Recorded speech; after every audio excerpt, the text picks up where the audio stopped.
Hey, Keith, I was thinking it would be best for us to get a divorce. What, Alyssa? What's going on? You haven't been home for 2 nights and now this. What happened? What's with that attitude? You lost your job and can't support me anymore. So I thought I'd do you the favor of staying at my parents' house to save some money for a while. And now you're acting like I'm the bad guy here? Seriously, grow up. That again. Come on, Alyssa. You never gave me a chance to explain to you why I'm unemployed right now. Your company went bankrupt, right? I already know all about it. That's not the problem here. The problem came after that.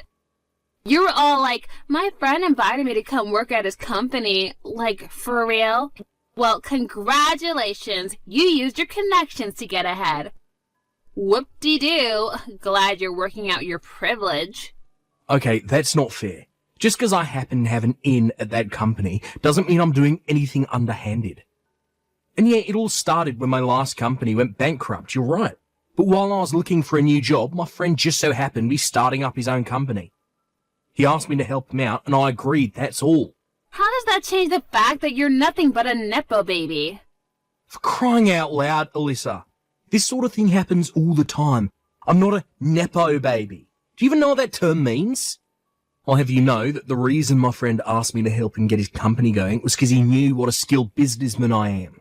I didn't do anything wrong. That's not nepotism. That's meritocracy. I'm tired of this conversation. I'm going to bed. Good night. Alyssa, wait. Talk to me.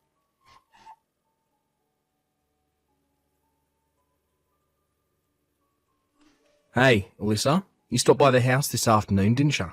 I've been wanting to move my stuff out the house, so I thought I'd stop by on the day that I knew you had work.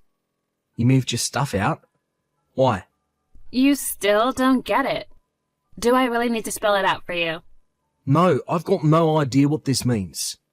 That thing you left on the living room table, I have absolutely no idea what it is or what it's for. Oh my god, you're so pathetic. Can't you tell by looking at it? I don't know, maybe this is the first time you've ever seen one of these in person. But it's not like you can read plain English. What is written on the top page? What am I supposed to be reading? Were you always this dumb? It says, in black and white, clear as crystal, divorce agreement. Oh. Look, I know you were always more of a numbers guy than a books guy, but you can read, right? You're not completely illiterate, are you? Anyone with a 5th grade education should be able to read that. So this is a divorce agreement? Yes, that's what I've been telling you. I already signed everywhere I needed to, so hurry up and sign it, then submit it to the courthouse, got it? I don't want to have to wait one more day to marry my new boyfriend. Send me the text once you finish everything and submitted it, and do it as soon as possible.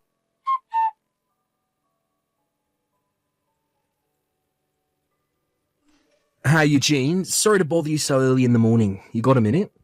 Oh, hey Keith. What's up? The company you started, it has employee housing, right?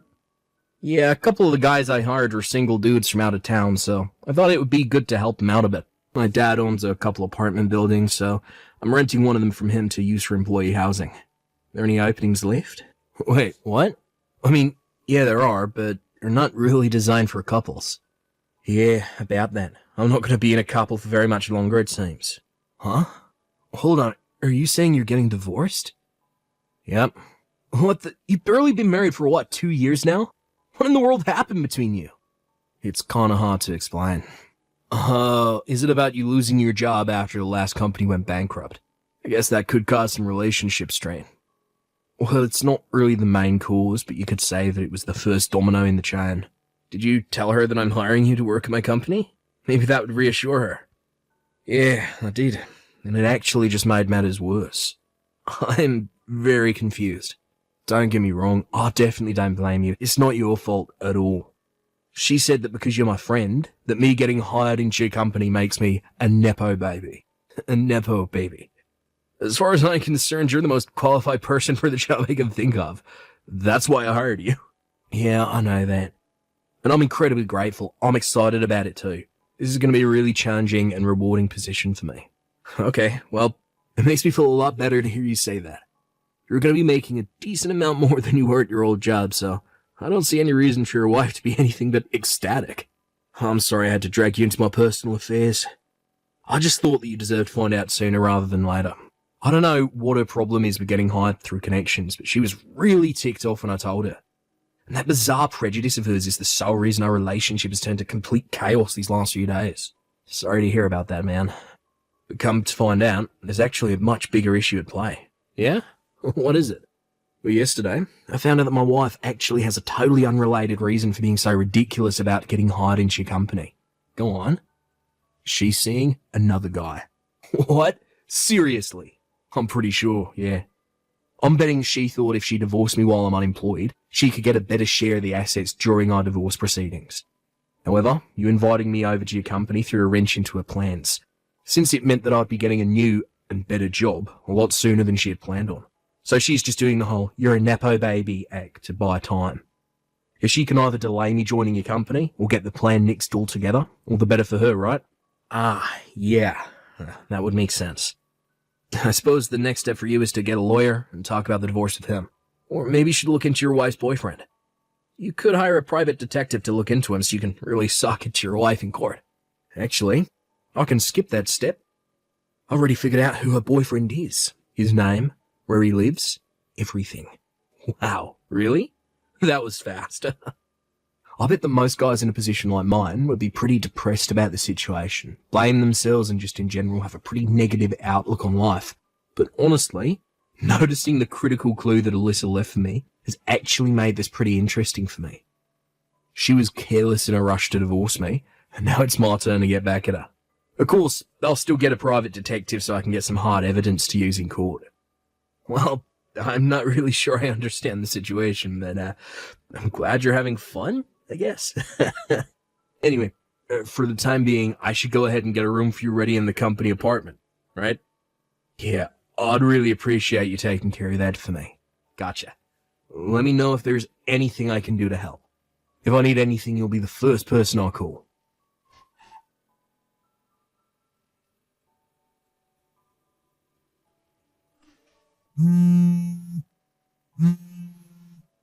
Keith, what is going on? What is this? I got this massive stack of papers from you in the mail today, and it says that you're suing me? Oh, you better explain yourself. And if anything, I should be the one suing you. I'm glad to hear the papers arrived already. Thanks for letting me know you got them. They should have been laid out clearly in the documents. Didn't you read them? I'm suing you for your infidelity. What? Excuse me? Infidelity? I was never unfaithful to you. You had better have some solid evidence to back up such an outrageous claim. Aye. You want evidence? Uh-huh. Yeah, I knew it. You don't have nothing to prove that I did anything. That's not it. I just thought it would be obvious from the massive stack of documents I sent you that I have more than enough evidence to convince a jury that you cheated on me. Well then, show me the evidence! Either put up or shut up! Okay, fine. Scroll up. Scroll up? What do you mean? I guess you really didn't realise it, huh? Like I said, scroll up in this chat window to the day you moved all your stuff out the house and read your messages again. Oh, what? You were the one who told me about your boyfriend. Hold on a second.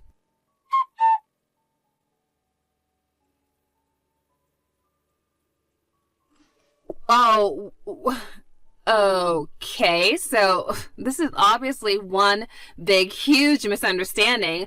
That was a mistake. I misspoke, that's all. I was just so tired that day that I got confused. I don't actually have a boyfriend. Man, you really missed it big time, huh? I mean, you didn't even think to ask me first? I could have explained all that to you and saved you all of this trouble. I mean, you really are so dense. But don't worry, I still plan on divorcing you, so go ahead and turn that divorce agreement into the courthouse as soon as possible, okay? Oh, and try not to get lost along the way. Yeah. About that divorce agreement. You actually left your application for a marriage certificate by mistake. What? Yeah. And you filled it out completely too. Your name is on the wife line. and on the husband line is none other than your boyfriend's name. How is Mike these days? Wait, no, that can't be! That marriage certificate is in the folder I have in my desk drawer, and I distinctly remember putting it in there. If you're so confident, why don't you go ahead and check to see if it's in the folder right now?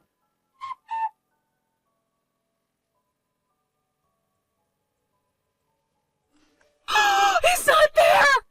That's impossible, though! When Mike gave that to me, I thought that I should be really careful not to lose it, so I put it in that folder right away. And the folder I left at our house was the one with the divorce agreement in it. Yeah, I had a feeling you switched the folders by accident. But seriously, this all happened 2 weeks ago, and you still hadn't noticed? Ah, I see.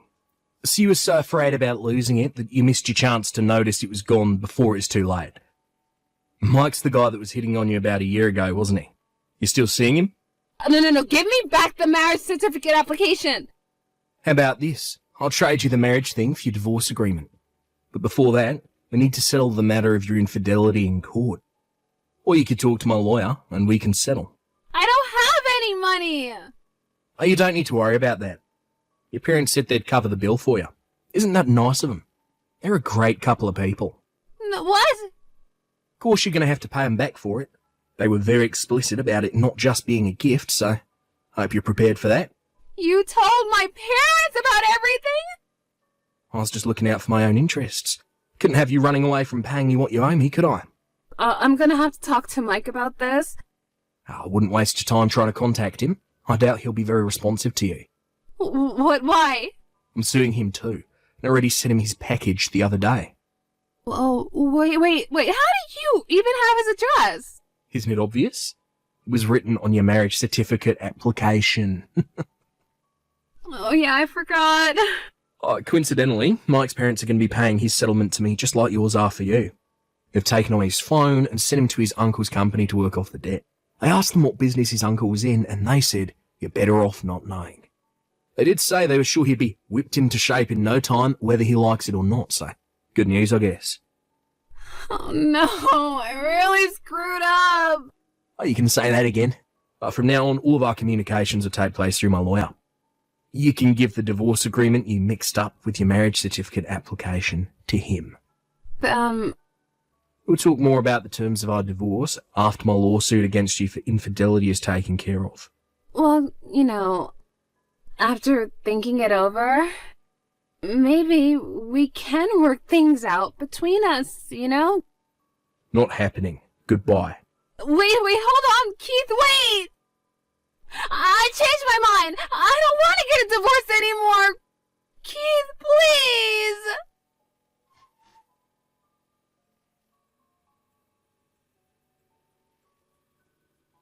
Alyssa had been desperate to leave me and marry Mike for quite some time. It seemed like she thought that divorcing me while I was unemployed would allow her to get away scot-free.